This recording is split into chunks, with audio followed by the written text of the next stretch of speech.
गुरु की साजी निवाजी प्यारे साथ संगत जी, प्यार और सत्कार से कहना धन निरंकार जी। सबसे पहले सतगुरु माता जी का शुक्राना और आशीर्वाद से और आप संतों के आशीर्वाद से दासी ये विचार आप जी के चरणों में रखने जा रही है। आप जी दासी को आशीर्वाद देना कि जो भी बोले अच्छा बोले और दासी से अगर कोई गलती हो जाए तो क्षमा कर देना। साथ संगत जी, संपूर्ण हरदेव वाणी में सतगुरु बाबा हरदेव सिंह जी महाराज ने फरमाया है, ऊंची ऊंची बातें करने से बात न बनती भाई है, कर्म जो ऊंचे हो तो मिलती ऊंचाई है। इस तरह हमें सतगुरु समझा रहे हैं कि हम हर पल मुख से शुक्राना भी कह देते हैं, लेकिन क्या हम दिल से शुक्राना करते हैं? अगर हम दिल से शुक्राना कर रहे हैं तो सही मायनों में हमारे जीवन में खुशियां ही खुशियां हमें मिल रही हैं। ऐसे ही दासी एक स्टोरी आप जी के चरणों में शेयर करने जा रही है। आप जी ये स्टोरी प्रवान करें। साथ संगत जी कहते हैं, एक व्यक्ति जो मृत्यु के करीब था, मृत्यु के पहले अपने बेटे को चांदी के सिक्कों से भरा थैला देता है और बताता है कि जब भी इस थैले से चांदी के सिक्के ख़त्म हो जाएं तो मैं तुम्हें एक प्रार्थना बताता हूँ। उसे दोहराने से चांदी के सिक्के फिर से भरने लग जाएंगे। उसने बेटे के कान में 4 शब्दों की प्रार्थना कही और वह व्यक्ति मृत्यु को प्राप्त हो गया। वह व्यक्ति मर गया। अब बेटा चांदी के सिक्कों से भरा थैला पाकर आनंदित हो गया और उसे खर्च करने में लग गया। वह थैला इतना बड़ा था कि उसे खर्च करने में कई साल बीत गए।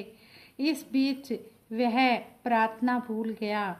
जब थैला खत्म होने को आया तब उसे याद आया कि अरे वह 4 शब्दों की प्रार्थना क्या थी। उसने उस प्रार्थना को बहुत याद किया, लेकिन उसे वह प्रार्थना याद ही नहीं आई। अब वह लोगों से पूछने लगा। पहले पड़ोसी से पूछता है कि ऐसी कोई प्रार्थना तुम जानते हो जिसमें 4 शब्द हैं?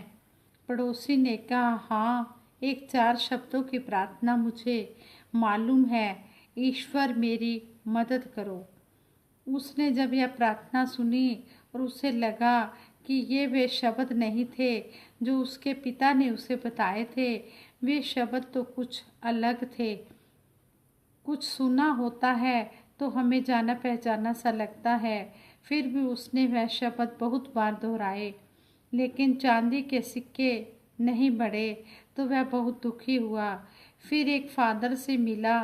उसने बताया कि ईश्वर तुम महान हो, ये 4 शब्दों की प्रार्थना हो सकती है, मगर इस शब्द को बोलने से भी, ये प्रार्थना करने से भी उसका थैला नहीं भरा। वह एक नेता से मिला और उस नेता को उसने कहा कि क्या तुम 4 शब्दों की कोई प्रार्थना जानते हो? नेता ने कहा, ईश्वर को वोट दो, यह प्रार्थना मुझे लग रही है, यह प्रार्थना मुझे याद आ रही है। वो कहने लगा, नहीं, यह भी प्रार्थना नहीं है, यह भी मेरे पिता ने नहीं बताए थे शब्द। वह बहुत उदास हो गया। उसने सभी से मिलकर देखा, मगर उसे वह प्रार्थना नहीं मिली जो पिताजी ने उसे बताई थी। वह उदास होकर घर में बैठा हुआ था। तभी एक भिखारी उसके दरवाजे पर आया। भिखारी ने कहा, सुबह से कुछ नहीं खाया, खाने के लिए कुछ हो तो दे दो। उस लड़के ने बचा हुआ खाना उस भिखारी को दे दिया। उस भिखारी ने खाना खाकर बर्तन वापस लौटाया और ईश्वर से प्रार्थना की, हे ईश्वर तुम्हारा धन्यवाद, हे ईश्वर तुम्हारा धन्यवाद। अचानक वह लड़का चौंक पड़ा और चिल्लाया कि अरे यही तो वे 4 शब्द थे जो उसके पिता ने उसे बताए थे, उसने ये शब्द दोहराने शुरू कर दिए। हे ईश्वर, तुम्हारा धन्यवाद। और उसके सिक्के बढ़ते गए। इस तरह उसका पूरा थैला भर गया। इससे समझे कि जब उसने किसी की मदद की तब उसे वह मंत्र फिर से मिल गया। इस बात से उसे यह समझ आई कि जब उसने किसी की मदद की, जैसे कि उस लड़के ने भिखारी को खाना दिया, तो खाना खाकर भिखारी ने इस ईश्वर का धन्यवाद किया कि हे ईश्वर, तुम्हारी कृपा से मुझे ये खाना मिला है, हे ईश्वर तुम्हारा धन्यवाद। तो वह लड़का कहता है कि जब उसने किसी की मदद की तब उसे वह मंत्र फिर से मिल गया जो उसके पिता ने उसे बताया था। हे ईश्वर तुम्हारा धन्यवाद। यही उच्च प्रार्थना है, क्योंकि जिस चीज़ के प्रति हम धन्यवाद देते हैं वह चीज़ बढ़ती है। अगर पैसे के लिए धन्यवाद देते हैं तो पैसा बढ़ता है, प्रेम के लिए धन्यवाद देते हैं तो प्रेम बढ़ता है। ईश्वर के प्रति धन्यवाद के भाव निकलते हैं कि ऐसा ज्ञान सुनने और पढ़ने का मौका हमें प्राप्त हुआ है। बिना किसी प्रयास से यह ज्ञान हमारे जीवन में उतर रहा है, वरना ऐसे अनेक लोग हैं जो झूठी मान्यताओं में जीते हैं और उन्हीं मान्यताओं में मरते हैं। मरते समय भी उन्हें सच्चाई का पता नहीं चलता, उसी अंधेरे में जीते हैं, मरते हैं। हे ईश्वर तुम्हारा धन्यवाद। ये 4 शब्द नहीं है, ये प्रार्थना की शक्ति है। अगर यह 4 शब्द दोहराना किसी के लिए कठिन है तो इसे 3 शब्दों में कह सकते हैं, ईश्वर तुम्हारा धन्यवाद। ये 3 शब्द भी ज़्यादा लग रहे हों तो सिर्फ एक ही शब्द कह सकते हैं, धन्यवाद। आइए हम सब मिलकर एक साथ धन्यवाद दे इस ईश्वर निरंकार को, जिसने हमें मानव जन्म दिया है और उसमें हमें दी 2 बातें, पहली सांस का चलना, दूसरी सत्य की प्यास। यही प्यास हमें खोजी से भगत बनाएगी। भक्ति और प्रार्थना से होगा आनंद, परम आनंद, तेज आनंद। इसलिए हम जब भी मांगे सच्चे पातशाह से यही मांगे कि हे दातार, जितने भी हमें श्वास बख्शे हैं, हे दातार सच्चे पातशाह, ये हमारे सेवा, सिमरन और सत्संग में लगे। इसलिए कहा है कि दूसरी सत्य की प्यास, यानी कि ये सत्य की खोज, ये सच्चाई, ये सच्चाई हमें दातार, ये सतगुरु दिखा रहा है। हमने इस सच्चाई को पाना है, अपने जीवन में पाकर फिर हमने भक्ति करते चले जाना है। और शुक्राने पर ही दासी संपूर्ण हरदेव वाणी का ये शब्द आप जी के चरणों में रखेगी, जो हमें सतगुरु बाबा हरदेव सिंह जी महाराज ने समझाया है। शुक्र किए जा तू मालिक का, शुक्राना ही भक्ति है, शिकवे गिले को लब पर अपने ना लाना ही भक्ति है। कहते हैं कि जिसको जिंदगी में शुक्राना करना आ गया, गिले शिकवे नहीं किए, उसकी जिंदगी बहुत अच्छे तरीके से चलती है, उसके जीवन में किसी प्रकार की कोई कमी नहीं आती है। मन वचन और कर्म से हरि का हो जाना ही भक्ति है। प्रेम की धुन में और लगन में खो जाना ही भक्ति है। जीते जी ही गुरु के दर पर मर जाना ही भक्ति है। मैं मेरी का भाव मनों में ना आना ही भक्ति है। प्रभु रजा में राजी हरदम रह पाना ही भक्ति है। हंसते हंसते कटु वचन को सह पाना ही भक्ति है। गुरु के सुर में अपने सुर भी मिल जाए तो भक्ति है। कहे हर देव गुरु वचनों को अपनाए तो भक्ति है। इस तरह हमें सच्चे पातशाह समझा रहे हैं। जब शुक्राना करना आ जाता है तो फिर सारी बातें ही बीच में आ जाती है। फिर हर किसी के साथ मीठी वाणी का ही प्रयोग होता है। फिर सतगुरु की रजा में रहना आ जाता है। इस तरह हमें सतगुरु समझा रहे हैं। ऐसे ही दासी एक और स्टोरी आप जी के चरणों में शेयर करने जा रही है, आप जी ये भी प्रवान करें। कहते हैं कि सतगुरु कब खुश होता है। कहते हैं एक महात्मा का शिष्य भीख मांगने जाया करता था।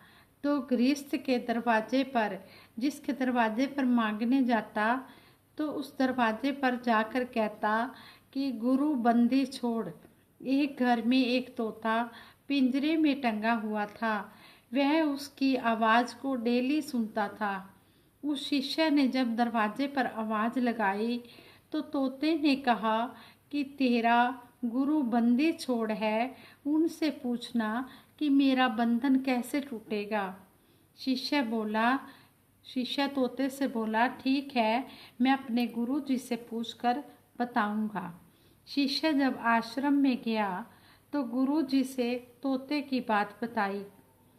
तोते की बात को सुनते ही गुरुजी बेहोश हो गए। 2-3 घंटे ऐसे ही पड़े रहे। आश्रम में शोर मच गया कि गुरुजी को क्या हो गया है, गुरुजी बेहोश हो गए हैं। 3 घंटे बाद गुरुजी उठकर बैठे। दूसरे दिन शिष्य जब मांगने गया तो उस तोते ने कहा कि तुम्हारे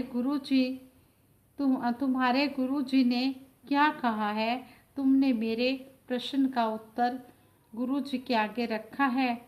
शिष्य गुस्से में बोला कि तूने तो मेरे गुरुजी को बीमार कर दिया। तेरा मैसेज सुनते ही मेरे गुरुजी 3 घंटे बेहोश रहे। उसने तोते को बहुत बुरा भला भी कहा। यह सुनते ही तोता पिंजरे में गिर गया। जब 2-3 घंटे वह नहीं उठा तो घर वाले समझे कि तोता मर गया है और उसे पिंजरे से निकालकर दूर फेंक आए। दूसरे दिन जब शिष्य भीख मांगने गया तो उसको तोता रास्ते में मिला। उसने कहा कि अरे, तू गुरु बंदी छोड़ का नारा लगाता है और मुझसे नाराज हो रहा था। तोता कहने लगा कि तू गुरु बंदी छोड़ का नारा लगाता है और मुझसे नाराज हो रहा था। तेरे गुरुजी ने जो संदेश तुझको दिया था तू उसको समझ नहीं सका। उन्हीं के कहे अनुसार मैंने किया और मैं आज आज़ाद हो गया हूँ। कहने का मतलब यह है कि महापुरुषों की निराली अदा है। वो खुलकर कोई बात नहीं कहते, इशारे से समझा देते हैं, कह देते हैं। जो गुरु के इशारे समझता है वो परमार्थ के रास्ते पर बढ़ता चला जाता है, और जो गुरु के इशारे नहीं समझता वो बात चाहे जितनी लंबी चौड़ी करें, चाहे हर समय कहते रहें, वह कुछ भी प्राप्त नहीं कर सकता। कहने का भाव कि जिसने समझना है उसने बात को समझ लेना है और कर्म में ढाल लेना है, और जिसने बात को सुन भी लिया लेकिन कर्म में नहीं ढालना तो नहीं ढालना। ये भी सतगुरु की कृपा ही होती है कि जो कर्म में ढाल लेते हैं अपना जीवन संवार लेते हैं, और जिनके मंद भाग होते हैं वो सुनकर भी उनको अपने जीवन में ढाल नहीं पाते। इसलिए सहजो बाई कहती हैं, सहजो गुरु पर संत होए, मूंद लिए 2 नैन, फिर माँ से ऐसी कही, समझ ले हूँ यह सेन। सहजो बाई कहती है कि मेरे गुरु जब खुश हुए तो उन्होंने दोनों आंखें बंद की और कहा कि तू मेरा इशारा समझ ले, यानी इस सिमरन में लग जा, उसमें जो धन मिले वो मुझको बता। कि कहने का भाव जिस तरह आज हमारे सतगुरु माता सुदीक्षा जी महाराज भी हमें बार बार समझाते हैं कि हमने सिमरन की तरफ ज़्यादा से ज़्यादा ध्यान देना है। हमने घर परिवार में बैठकर भी सिमरन करना है, चलते फिरते काम धंधा करते हुए हमने हर पल इसको याद करना है। तो अब ये हमने अपने अंदर झांक कर देखना है। अपना अपना अंतर्यामी हर इंसान है। हमने अपने अंदर झांक कर देखना कि हम कितना सतगुरु के कहे अनुसार सिमरन कर रहे हैं।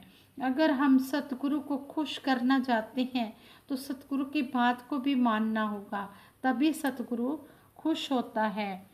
इस तरह कहते हैं कि तुम सोचते हो कि गाड़ी मोटर दे दूंगा, रुपए पैसे दे दूंगा, सामान दे दूंगा तो मुझे खुशी होगी। ये सब बातें तो छोड़कर जाना है। गुरु कह रहे हैं शिष्य को कि ये जो मोटर गाड़ी, ये बंगले हैं, ये रुपया पैसा है, ये सामान है, ये अगर तू मांग रहा है, ये तो सब कुछ छोड़कर तूने चले जाना है। लेकिन खुशी तो तब होगी जब तुझे जो ये ज्ञान मिला है, अगर तू इसकी कमाई करेगा, इसको तू अपने जीवन में जितना इकट्ठा करता चला जाएगा, तभी मुझे खुशी होगी और यही तेरे साथ जाना है। इसलिए तूने अपना ये जीवन सफल करना है। इसके लिए तुझे ये मानव शरीर मिला है। तूने अपनी आत्मा के लिए ये काम करना है, अपनी आत्मा का ये जन्म संवारना है। ये जो जन्म तुझे 84 लाख योनियों के बाद मिला है, ये मानुष जन्म का जो चोला मिला है, ये परम पिता परमात्मा का नाम जपने के लिए तुझे मिला है। अगर तू समय रहते भी इन बातों को सुन भी रहा है और अगर अमल में नहीं ला रहा, तो फिर तेरा कुछ भी बनने वाला नहीं है। तो फिर मानव 84 लाख योनियों में ही चला जाएगा।